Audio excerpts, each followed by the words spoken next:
Bienvenidos una vez más. Qué música maravillosa, ¿no es cierto?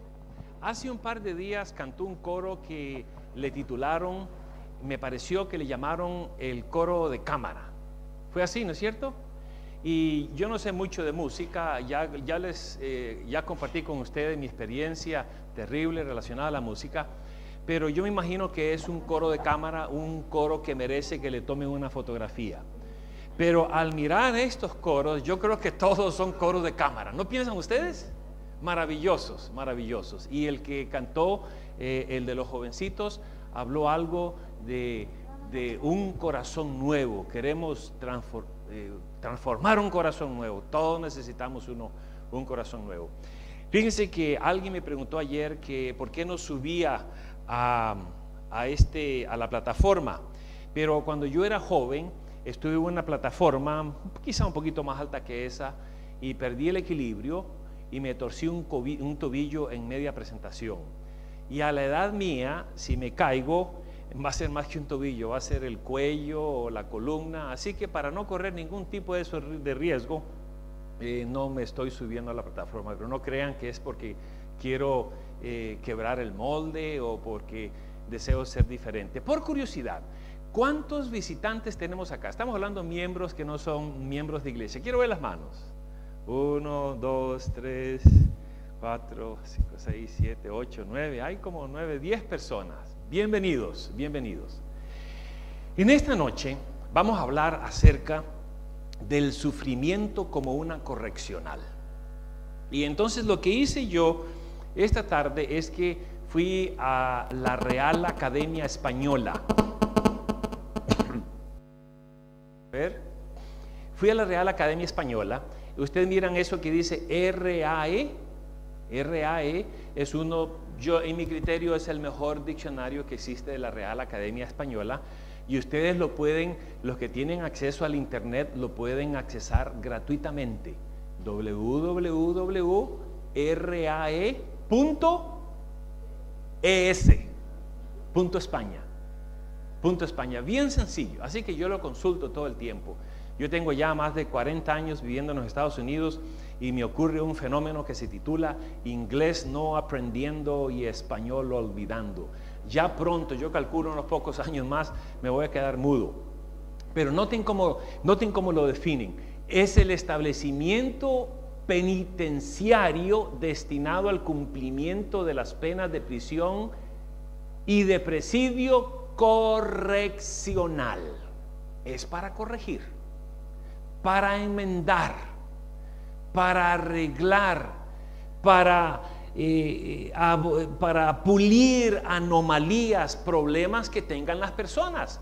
Y es una de las metas que fueron establecidas para corregir el comportamiento de delincuentes y también de criminales.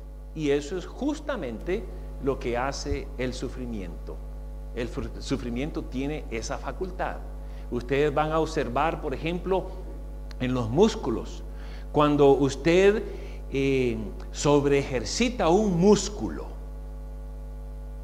el músculo sufre, se duele al punto que va a requerir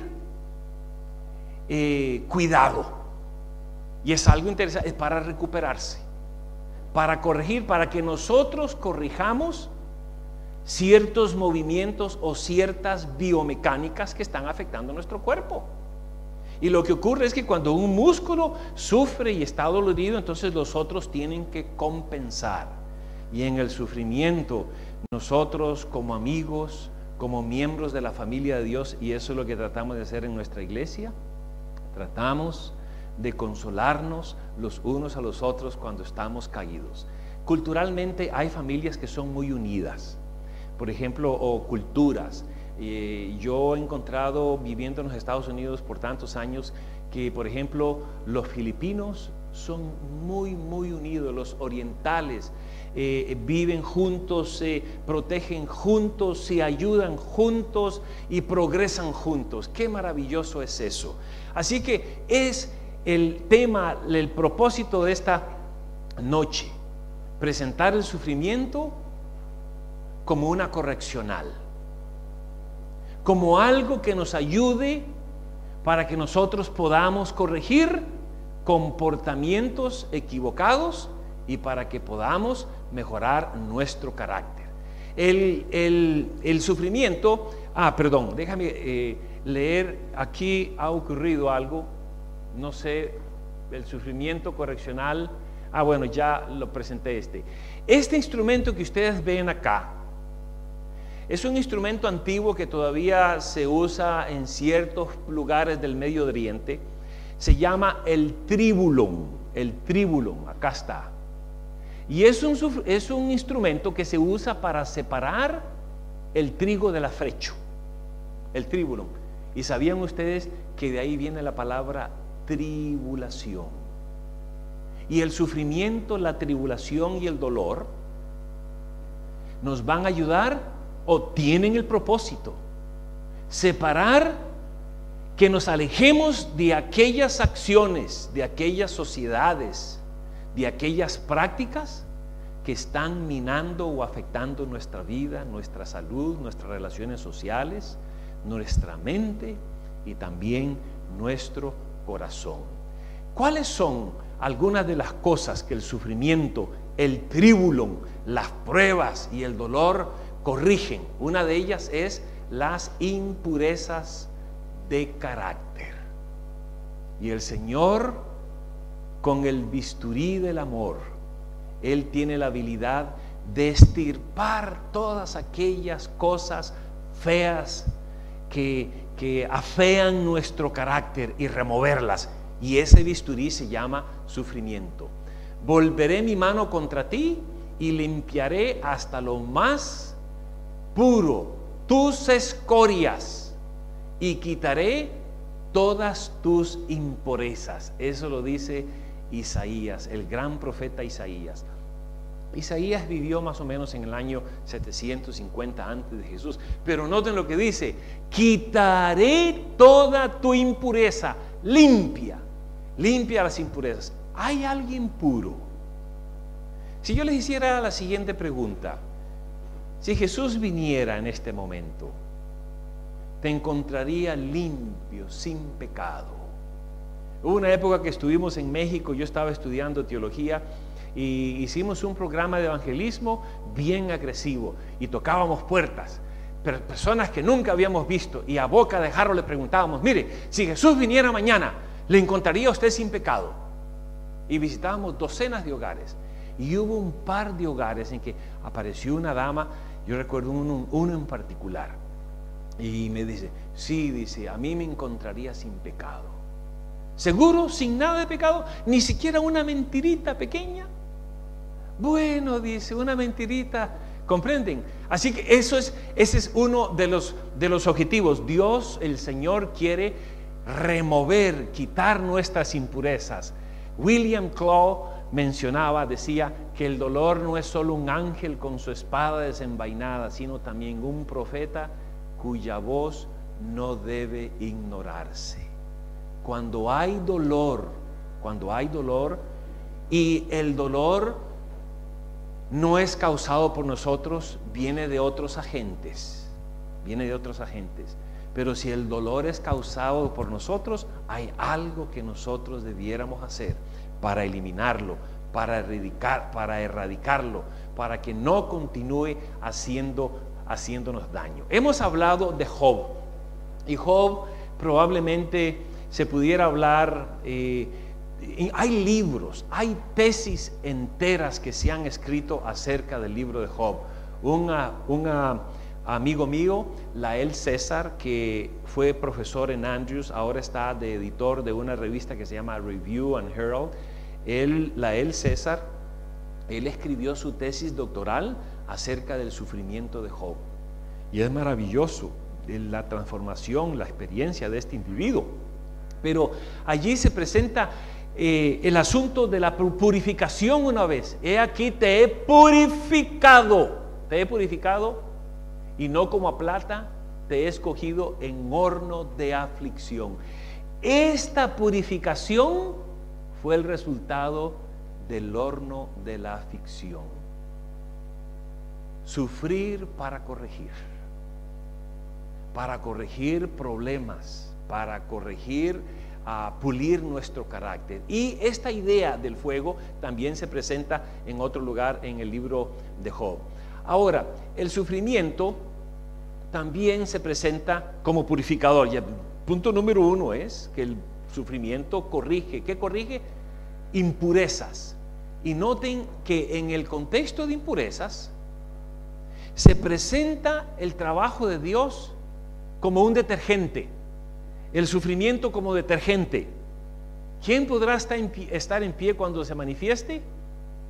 Porque Él es como fuego purificador y como jabón de lavadores. ¿Qué metáfora más interesante?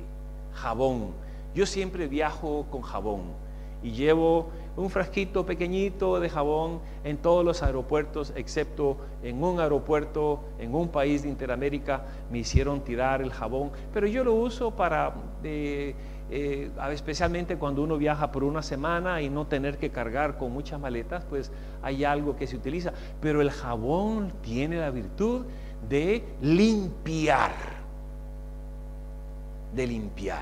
y no solamente limpia nuestras manos, nuestro cuerpo, limpia también otros objetos.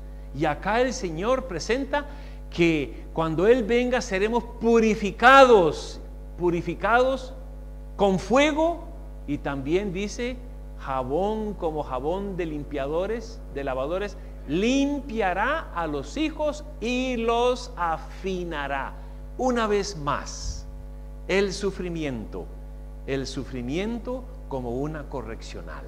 Por esa razón, no debemos sentirnos tristes cuando somos afligidos, porque de alguna manera el sufrimiento tiene ese potencial de corregirnos, de purificarnos, de embellecernos.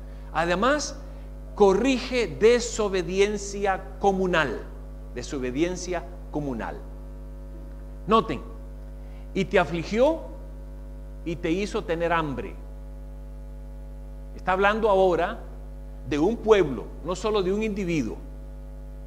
Y Dios ha tenido que hacer eso. Una nación, en este caso el pueblo de Israel, te afligió, te hizo tener hambre y te sustentó con maná, comida que no conocíais, para hacerte saber que no solo de pan vivirá el hombre, mas de todo lo que sale de la boca de Jehová. Entonces ahora aclara, reconoce a sí mismo en tu corazón que como Jehová castiga el hombre a su hijo, y así Jehová tu Dios te castiga, guardarás pues. Este es Deuteronomio, el capítulo 8, que estaba hablando del castigo del pueblo de Dios, y tuvo que deambular por 40 años debido a su desobediencia, y sufrió y fue corregido. La corrección no es solo individual. La corrección puede ser comunal, puede ser a un grupo. Dios es el que va a determinar. Sin embargo, la Biblia habla de la corregir nuestra desobediencia individual. Entonces, tenemos que el sufrimiento purifica, limpia, pero número 2, el sufrimiento tiene la virtud de corregir. No menospreciéis, hijo mío, el castigo de Jehová, ni te fatigues de su corrección, porque Jehová al que ama castiga. Jehová al que ama castiga. Ahora, más adelante, noten ustedes lo que dice este texto, y esto es Salomón en Proverbios: el que detiene el castigo a su hijo, aborrece. Y yo estuve meditando bastante en este término en esta tarde. Aborrece, más el que ama, o más el que lo ama, desde temprano lo castiga. E inclusive en otros textos dice Salomón: no neguéis la vara. La vara. Ahora, menciono esto, ¿por qué razón? Porque el castigo corporal en el siglo XXI no es aceptado por la mayoría de las sociedades ni de los gobiernos. En las escuelas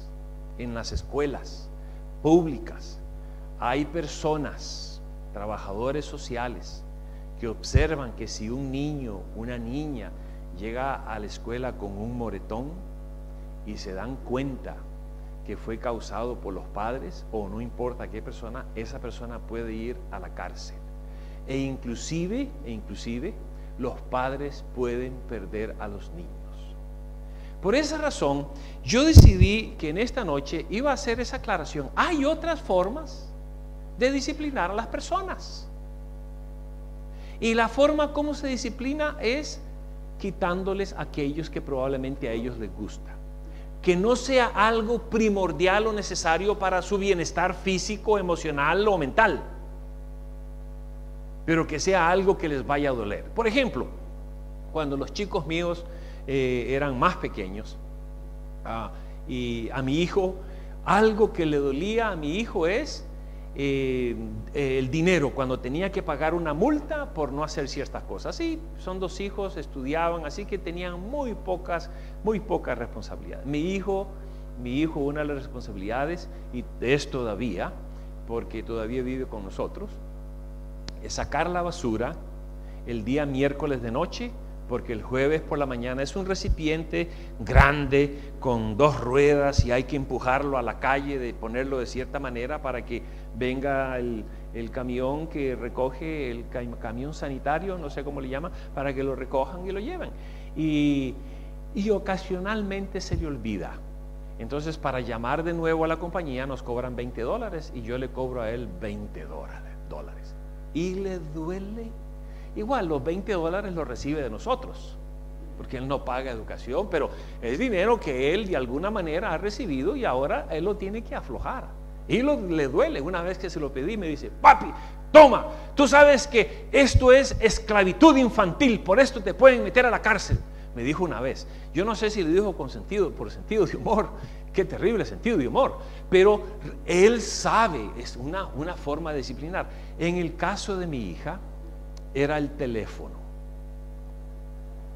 Una chica sin teléfono, eso era terrible. Estamos hablando en la época, algunos años atrás, cuando no había tanta disponibilidad de los teléfonos celulares. Pero imagínense ustedes un chico de estos sin que pueda estar enviando textos. Han creado lo que se llama la iglesia celular.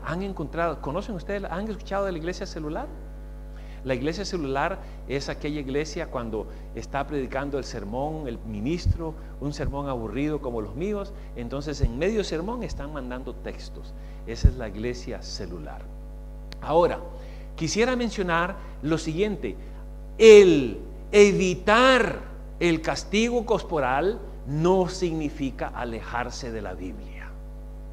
¿Comprenden? Por esa razón yo quiero compartir con ustedes este pasaje. Se encuentra en Deuteronomios, el capítulo 23, el versículo 13. Y noten lo que dice este texto: tendrás también como parte de tu equipo una estaca, y cuando estés allí afuera acabarás con ella y luego te volverás para cubrir tu excremento. Es un texto chocante, y a propósito lo traje para ilustrar que cuando nosotros leemos la Biblia o escritos antaños de teología o de cualquier área, tenemos que hacer una distinción entre principio y aplicación. ¿Por qué razón? Eso era una ley, era un mandamiento. Cada israelita debía traer o cargar en su mochila un palito, una estaca. ¿Por qué razón hoy día los cristianos no debemos cargar una estaca o traer una estaca a la iglesia? A menos que haya alguno de ustedes que todavía lo haga. ¿Habría alguno que todavía lo hace? ¿Comprenden? ¿Por qué no necesitamos hacerlo? ¿Cuál es el principio que está señalando el texto? ¿Cuál es el principio? Ayúdenme. El principio es higiene. ¿Quién dijo higiene? Allá atrás. El principio es higiene. Y hoy día, para practicar la higiene no se necesita el palito. Lo que se necesita saber es dónde está el botón o la palanca del inodoro. Yo he ido a lugares que no sé dónde está.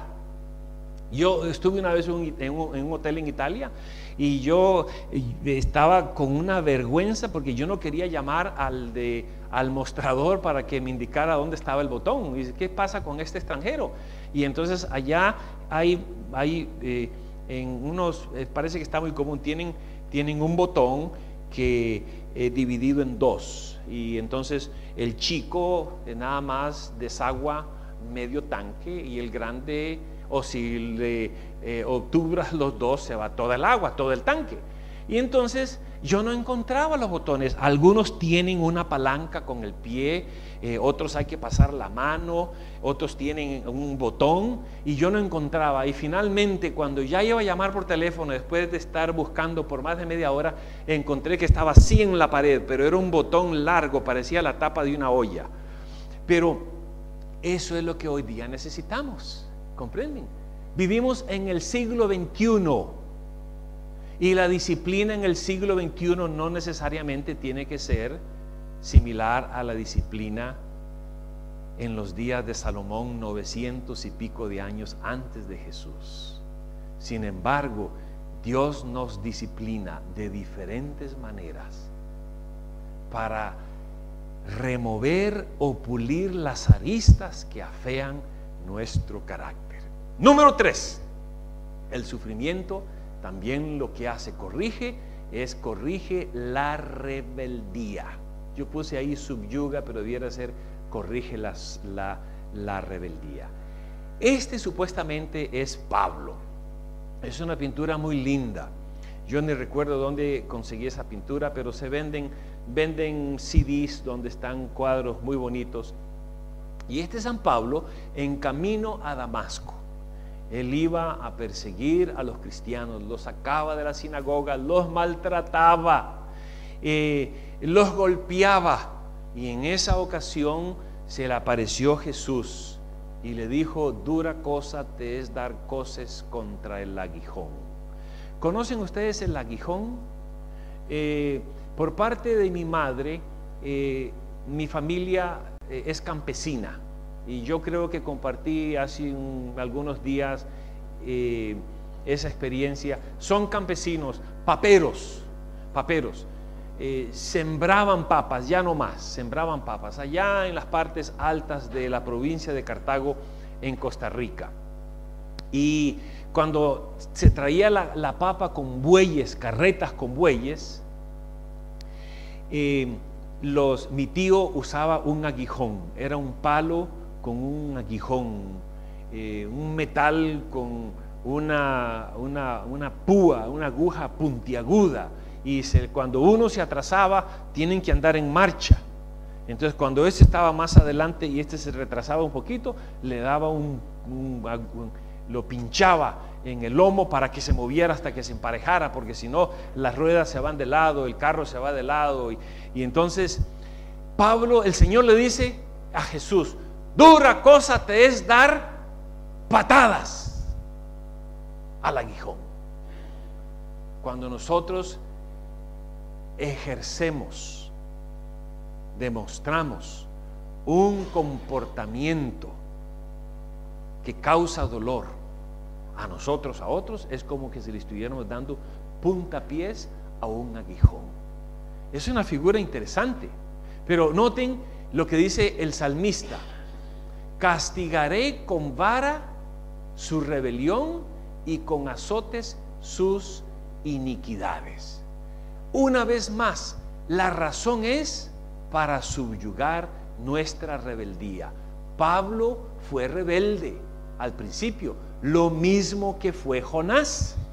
Jonás es un libro en el Antiguo Testamento muy interesante. Joel, Amós, Abdías, Jonás, Miqueas, Nahum. Está Jonás, Miqueas, Nahum, Abdías, entre Abdías y Nahum. Y Jonás era un profeta de Dios. Y Dios le dio una orden. Le pidió a su profeta: ve a Nínive. Ve a Nínive. Y Jonás se levantó para huir y se fue a Tarsis. Sería como decir, Dios lo envió para que fuera a, ¿cómo se llama la parte? Iquitos, la parte más norte de Chile. Arica. Ve a Arica y predícale a la gente. Y Jonás está en Santiago. Ve a Arica. ¿Y qué hizo Jonás? Se fue al sur a Punta Arenas. Eso fue lo que hizo. Fue rebelde. Fue rebelde. Y entonces es una historia interesante. Y la mayoría de las personas que están acá la conocen, pero para refrescar la memoria o para orientar a nuestros visitantes, Jonás, Dios levantó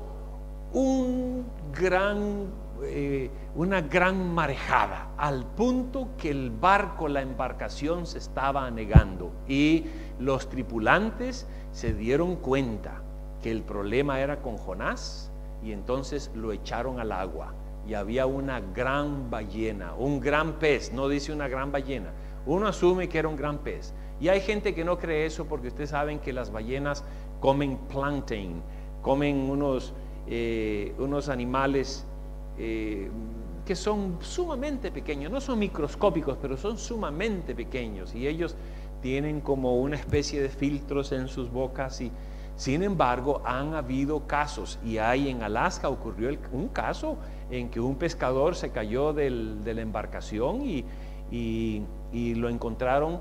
Eran unos balleneros de esos barcos que cazaban ballenas, y de repente cazaron una de las ballenas y el hombre estaba dentro del estómago de la ballena. Eso puede ocurrir. Desobedeció.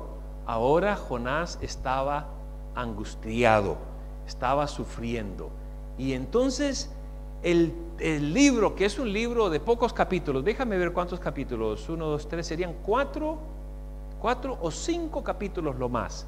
Noten lo que hizo Jonás. Invoqué en mi angustia a Jehová. Estaba en el vientre del pez. Invoqué en angustia a Jehová y me oyó. Desde el seno del Seol clamé y mi voz oíste. Cuando mi alma desfallecía, en mí me acordé de Jehová. Corrige la rebeldía para que nosotros regresemos a Dios. ¿Has sido rebelde tú? ¿Huyes de Jehová? ¿Huyes de la iglesia? ¿Huyes de las cosas de Dios?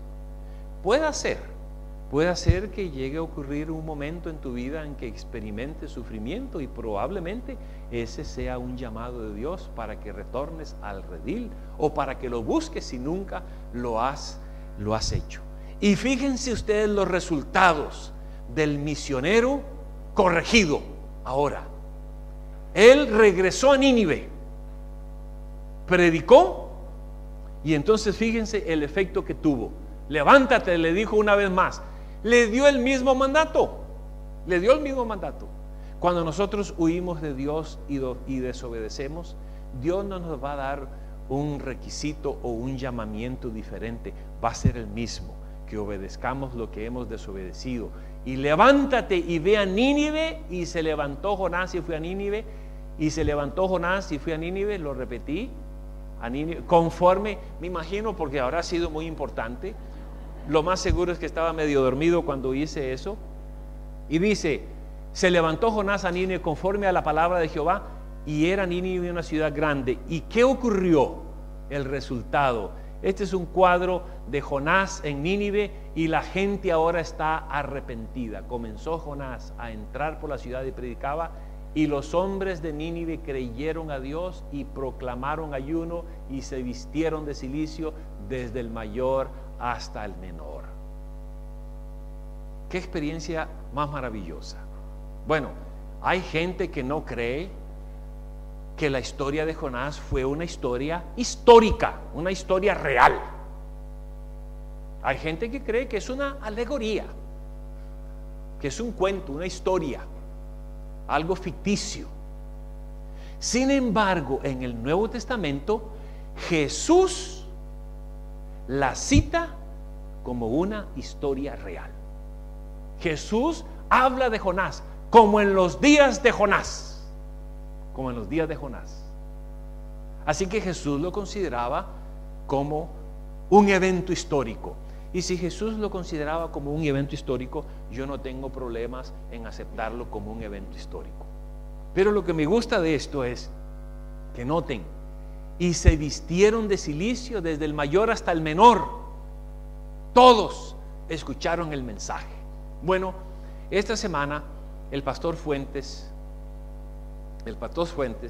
me ha invitado a mí, que vengo desde más allá de Arica, mucho más al norte de Arica, para que haga el papel de predicación evangelística de Jonás. Y es en realidad mi oración, que el mensaje del sufrimiento pueda llegar al corazón de aquellos que no son miembros de iglesia, los visitantes, también a los miembros de iglesia, y que surta ese efecto, que consideren que hay un Dios que todo lo observa, que todo lo escucha, pero que siempre extiende su mano ayudadora y escucha nuestras plegarias como escuchó las de Jonás. Él dice que se encontraba en el Seol. Él estaba literalmente muerto. ¿Quién va a salir? ¿Quién va a salir del vientre de un gran pez? Sin embargo, Dios hizo algo en el pez. Le movió el paladar o hizo alguna cosa para que lo devolviera, y Jonás, su comportamiento fue corregido. ¿Por qué esperar que ocurran cosas en nuestra vida para que vayamos a experimentar o para que decidamos enmendar nuestro comportamiento? Número 4, conduce al arrepentimiento. Yo mencioné un texto hace algunos días en que no siempre camina. Con el pueblo de Israel no siempre caminó, y le ocurría algo terrible al pueblo de Israel y caminaba un poquito de tiempo, y después cuando las cosas iban bien se olvidaban. Y con frecuencia ocurre así con nosotros, especialmente cuando hay bonanza, cuando hay prosperidad, todo nos sale a pedir de boca, nos olvidamos de responsabilidades, especialmente a veces con nuestra familia y con aquellas personas con las cuales nosotros debemos de ser responsables, y también nos descuidamos de nuestra relación con Dios. Pero tiene la intención de conducirnos al arrepentimiento. Y noten ustedes lo que dice Oseas: andaré y volveré a mi lugar hasta que reconozcan su pecado y busquen mi rostro. En su angustia me buscarán. En su angustia me buscarán. Son palabras del profeta inspirado por Dios. Qué hermoso sería que busquemos a nuestro Dios siempre, aun cuando estamos en prosperidad y en salud. Yo veo a estos chicos que vinieron a cantar acá. Yo no los veo angustiados, pero qué hermoso ver individuos que tienen el apoyo de los padres, el respeto del prójimo, que tienen maestros con los cuales trabajan y aprenden a cantar, y ahora ellos adoran a Dios, lo buscan a Jehová. ¿Por qué tener que esperar a la angustia para tener que buscar a Jehová? Hagámoslo lo más pronto posible, con presteza. ¿Por qué no hoy? Yo pregunté en esta mañana, al principio, ¿cuántos visitantes habían en nuestra congregación? Porque yo les voy a extender una invitación especial a ustedes al final. Noten el caso del hijo pródigo, probablemente una de las historias de retorno, una de las historias de retorno a Dios, de corrección, es la del hijo pródigo. Lucas, el capítulo 15, dice que era hijo de un hombre sumamente acaudalado, y él decidió agarrar la parte de su fortuna, le pidió a su padre y le dijo: dame la parte de mi herencia, porque yo sé que te vas a morir. Tenía 2 hijos, así que dame el 50% que me corresponde y me voy. Y se fue y despilfarró todo el dinero, y cuando tenía dinero tenía un gran número de amigos. Cuando hay dinero y bonanza económica nos sobran los amigos, pero cuando estamos en necesidad, ¿dónde están aquellos amigos? Y eso le pasó a él, al punto que pasando hambres y cuidando cerdos. Y para un judío, estamos hablando de una historia en el contexto judío, cuidar cerdos era algo sumamente penoso, era algo, y el tener tanta hambre que anhelaba aún los alimentos de los cerdos, eso fue un sufrimiento increíble. Pero entonces el texto nos dice, fíjese lo que dice el texto: finalmente aprendió de la aflicción y decidió retornar a Dios. Y él dijo: me levantaré, iré a mi padre y le diré: Padre, he pecado contra el cielo y contra ti, ya no soy digno de ser llamado tu hijo, hazme como a uno de tus jornaleros. Y levantóse y vino a su padre. Y cuando aún estaba lejos, lo vio su padre y fue movido de misericordia y corrió. El padre corrió y se echó sobre el cuello de su hijo y lo besó. ¡Qué experiencia más linda! Y eso es lo que Dios representa para nosotros. Ese padre representa a Dios, que no importa cuán lejos hayamos nosotros huido de él. Jonás, en vez de Nínive, fue a Tarso, pero estamos hablando de un lugar geográfico. Ahora estamos hablando de comportamiento. Pero no importa cuán profundo hayamos caído nosotros emocionalmente, en angustia, en aflicción, moralmente, Dios nos puede rescatar, y cuando acudimos a Él, nos va a estar esperando con los brazos abiertos. Imagínense a Dios figurativamente corriendo hacia ti. Él no necesita hacerlo. Él es omnipresente, Él es omnisapiente, y Él es también omnielocuente. Si tú escuchas la voz de Él en este texto, Él va a tocar tu corazón también. Corrige también nuestras imperfecciones. Fíjense lo abundante del tema del sufrimiento en la Biblia. Hemos estado estudiando toda esta semana acerca del origen, acerca de por qué sufren los injustos. Y estamos ahora viendo cómo es que el sufrimiento aún corrige nuestras imperfecciones. Después que hayáis padecido un poco de tiempo, Él mismo, Dios o Jesús, nos perfeccione. Es algo que nosotros no vamos a lograr por nosotros mismos, y es algo que nadie más puede lograr por nosotros. ¿Por qué razón? Porque nosotros somos imperfectos. Y noten la pregunta que le voy a hacer: ¿puede un ser imperfecto como yo, literalmente hablando, hacer a otra persona perfecta? ¿Comprenden? No es posible. Por eso el que logra la perfección es nuestro Padre Celestial, y es a Él a quien debemos acudir. Todos nosotros estamos llenos de defectos. Todos, cualquier predicador, yo mismo, una gran cantidad de defectos. Pero el propósito es que nosotros nos fijamos en el carácter eterno y perfecto, inmaculado de nuestro Creador y de nuestro Señor Jesucristo. Y Él sí, Él que está acá, Él mismo va a poder perfeccionarte. Él va a poder perfeccionarte. El mismo que tú le oras en la noche y le dices: Padre nuestro que estáis en los cielos. Él lo puede hacer. Él lo puede hacer. Tú puedes responder a una invitación que yo te haga hoy, pero si no respondes, tú mismo lo puedes hacer en la privacidad de tu alcoba ante Dios, y Él te va a perfeccionar. Él va a quitar las aristas de tu carácter. Hermanos míos, tened por sumo gozo cuando os halléis en diversas pruebas. Por esa razón, nosotros vemos que las pruebas debemos de aceptarlas. Estoy mirando apenas por primera vez mi reloj. Sin embargo, yo quisiera, faltan algunos cuadros más, hablar un poquito del corazón.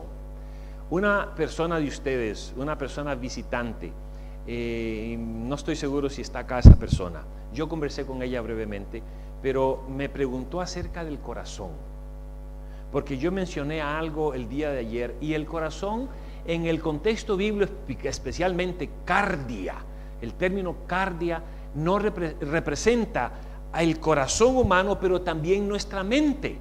Entonces, por eso yo puse acá, rectifica los pensamientos del corazón. Y noten lo que dice, lo que dice Mateo, Marcos también lo dice: del corazón provienen los malos pensamientos, los homicidios, adulterios, fornicaciones y los hurtos. En realidad se está refiriendo a la mente.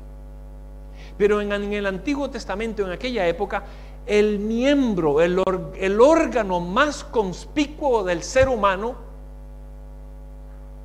era el corazón, y todavía es el más notable de los órganos internos, porque tú tocas el pulso, ¿no es cierto? El pecho, tú sientes cómo palpita, cómo se agita, y en el antaño se creía que de ahí se concentraban los pensamientos, pero es de la mente donde vienen los malos pensamientos, y Dios tiene la capacidad de rectificarlos. Sin embargo, siguiendo esta metáfora, noten lo que dice la Biblia acerca de eso, porque del corazón de este pueblo, el corazón se ha engrosado, y usa la palabra gordura, sebo, que nosotros sabemos que es uno de los problemas cuando los corazones se llenan de el torrente sanguíneo, en nuestras arterias, especialmente la coronaria, se llena de grasa, llamémosle grasa, porque así se le llama, se ha engrosado, entonces no llega suficiente sangre al corazón y duele, es un dolor increíble. Yo jugaba tenis con un cardiólogo en Los Ángeles, y él hacía un procedimiento que se llama angioplastia. Entonces le abren a los pacientes la arteria y le meten un globito literalmente, y con un monitor van donde van el globito y se fijan dónde está la arteria tapada, y le meten el globito en el medio, justamente donde está la arteria tapada, y lo inflan el globito, y dice él que los pacientes sienten un alivio cuando empieza a circular la sangre. Pero dice: y oyen pesadamente, y sus ojos se han cerrado. Hay personas que no ven. Hijos que tú les dices: hijo, ese no es lo mejor para mí, ese no es el mejor chico, esa no es la mejor chica. No ven. A veces ustedes han escuchado el término nuera, y en realidad algunos dicen: porque no era esa. Bueno, algunos padres dicen sí, pero una vez que es, nosotros tenemos que amarlas, ¿no es cierto? Sin embargo, el punto es que los corazones se llenan, y Satanás se encarga de engrosarlo. Habéis vivido en deleites sobre la tierra y disolutos, habéis engordado vuestros corazones como para la matanza. Yo vivía en la selva,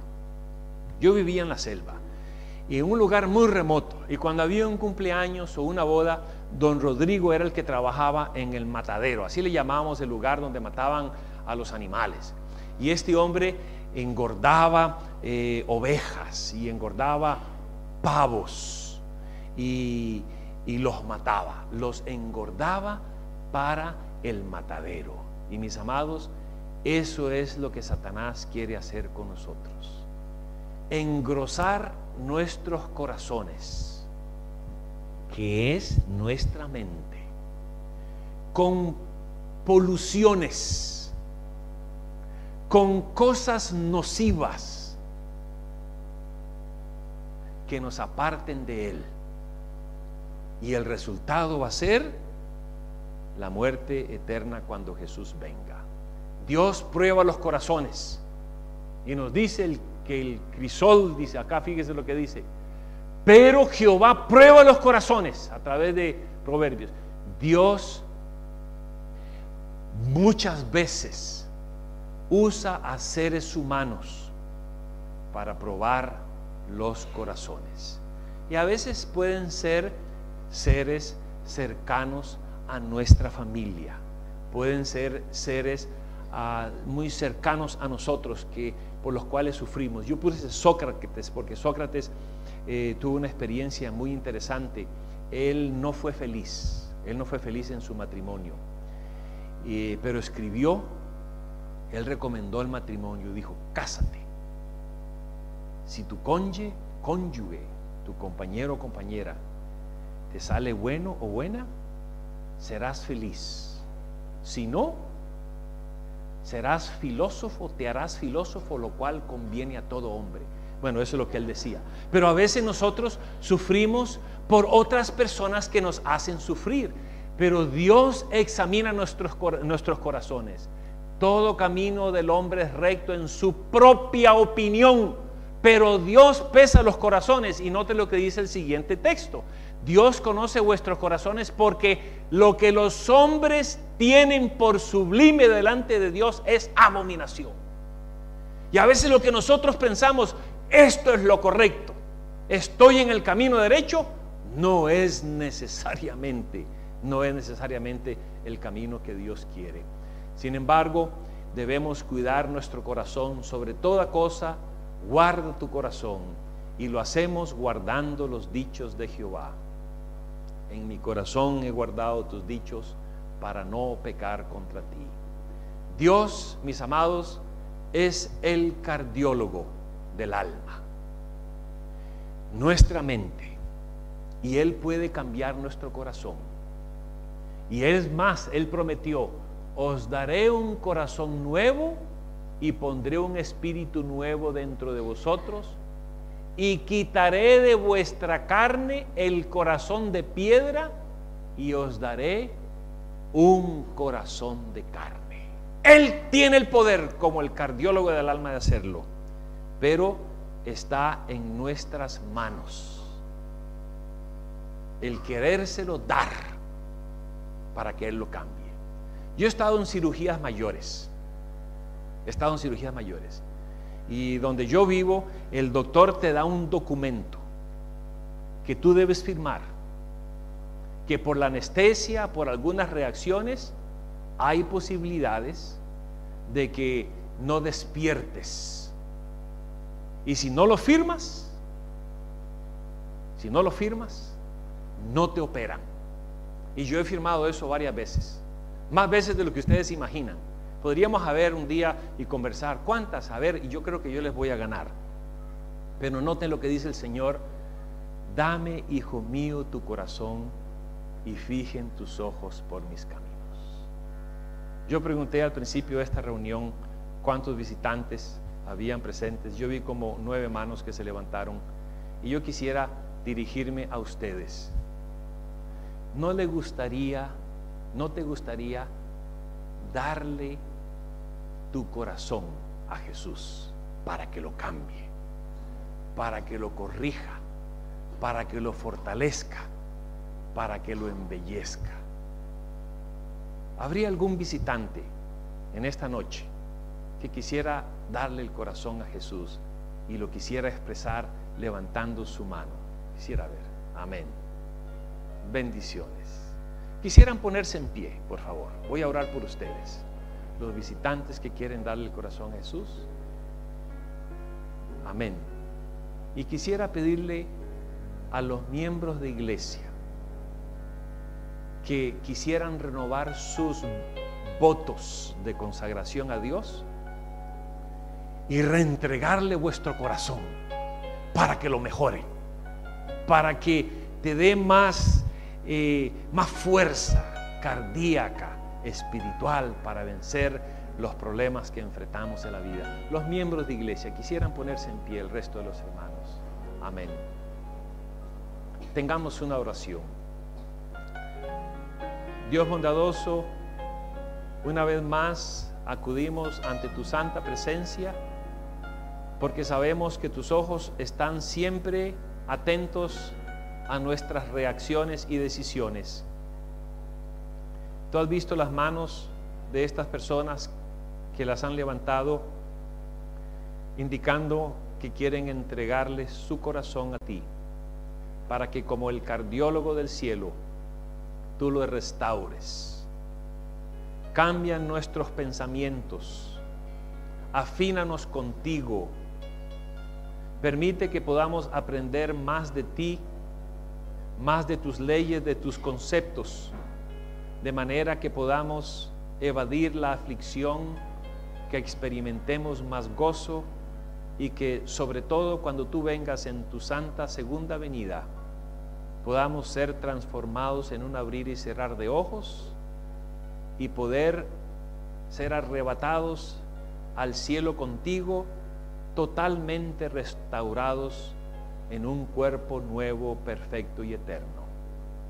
Estamos agradecidos porque has estado con nosotros en esta noche y pedimos que nos traigas de regreso mañana. Por Jesús, amén.